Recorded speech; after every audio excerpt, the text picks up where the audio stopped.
এক ছোট্ট গ্রামে ভালোবাসার গল্পটা আজ শুরু হচ্ছে রান্নাঘর থেকে। যখন স্বামী বলল, আজ যদি একটু চিকেন বিরিয়ানি খেতে পেতাম, তখনই হাসি খুশি মহিলা এক মুহূর্ত দেরি না করে নেমে পড়লেন কাজে। আধুনিক রান্নাঘর, কিন্তু গ্রামের সেই মাটির ঘ্রাণ এখনও আছে।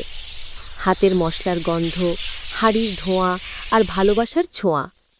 চুলায় ফুটছে তেল, পড়ছে মশলা, লাল মরিচ, জিরা, হলুদ, যেন রঙে রঙে মিশে যাচ্ছে এক স্বাদের উৎসব। ধীরে ধীরে হাঁড়িতে মুরগি আর চাল একসাথে নাচছে, আর বাতাসে ভেসে বেড়াচ্ছে সেই তৃপ্তির গন্ধ। অবশেষে গরম গরম বিরিয়ানি উঠল প্লেটে।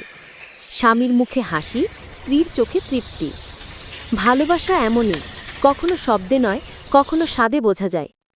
This is not just biryani, it's a taste of love, tradition and togetherness.